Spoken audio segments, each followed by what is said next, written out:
এই যে বর আজকে পাকা আম এনেছে আর কাঁঠাল খেতে চেয়েছিলাম, যে কাঁঠাল নিয়ে এসছে, ছাড়ানো কাঁঠাল। কয়েকটা ঠাকুরকে দিয়ে দেবো, কারণ নতুন ফল তো, একটু ঠাকুরকে দিয়ে দেবো। আর এখানে নিয়ে এসছে কাগজি লেবু, খুব রস হয় লেবুগুলোতে। আর করলা আনতে বলেছিলাম, এই যে করলা নিয়ে এসছে।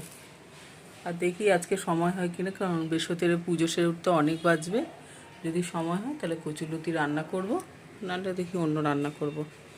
তো চলো বন্ধুরা, এটাই বর আজকে বাজার করেছে। আর ফ্রিজের মাছটা বার করে রেখেছি, চাল ধুয়ে এসেছি, পুজো সেরে তারপরে রান্না বসাবো। আর এখানে এই যে বর আর ননদ ঠাকুরের জন্য ফল এনেছে, এই যে। আর ননদকেও ফল দিয়ে এসছে, পেয়ারা, শসা, কলা, আম, এগুলো দিয়ে এসছে ননদকে। আর এই যে সন্দেশ আছে। ঠাকুরের বাসন টাসন সব ধুয়ে নিয়েছি, জল তোলা হয়ে গেছে ঠাকুরের। তো চলো পুজোটা সেরে নিই, তারপরে আসন সাজিয়ে তোমাদের দেখাবো কেমন হয়েছে। আজকে কাঁঠাল দিয়ে ঠাকুরকে পুজো দেবো, নতুন সিজনের ফল। চলো পুজোটা সেরে নিই। এই ঠাকুরের আসন টাসন সাজিয়ে নিয়েছি বন্ধুরা। শিব ঠাকুরকে চান টান করিয়ে ঠাকুরের আসন সাজিয়ে নিয়েছি। আজকে দেখো কত সুন্দর জবা ফুল।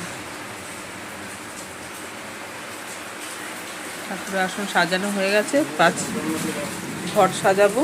এই যে আম পাতা, এই যে কলা, এই যে ফুল, ঠাকুরের ঘরটা সাজাবো।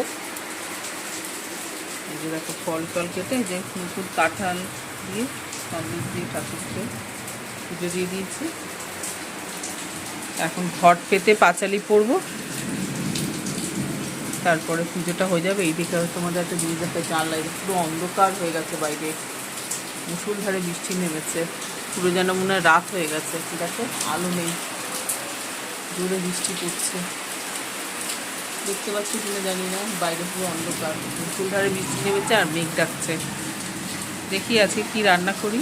এই ওয়েদারে তো একটু খিচুড়ি ভালো লাগে, তো চাল ভিজিয়ে এসেছি, মাছটাও বার করেছি, দেখি কি রান্না বান্না করি। তো চলো বন্ধুরা, ঠাকুর খেয়ে নিই, আমি ঘরটা সাজিয়ে পাঁচালিটা পরে নিই,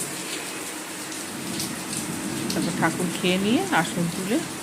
সকাল দিয়ে কিছু খাওয়া হয়নি, চা বিস্কুট খেয়ে চান করে আগে পুজোটা দিয়ে নিলাম ঠাকুরকে। পুজোটা না দিলে যেন শান্তি হয় না, পুজো না দিয়ে কোনো কাজ করতে পারি না। বিশেষ করে বৃহস্পতির পুজো সময় লাগে, তো সেই জন্য আগে পুজোটা হয়ে গেল, তারপরে যা রান্না করি, সেদ্ধ ভাত যাই হোক করবো, কি খিচুড়ি করবো, বৃষ্টি পড়ছে। তো চলো ঠাকুর খেয়ে নিক, আমি ঘরটা সাজিয়ে ঘরটা এখানে বসাবো। ধান দুব্বা দিয়ে দিয়েছি, ঘর পেতে পাঁচালি পড়লে পুজো হয়ে যাবে।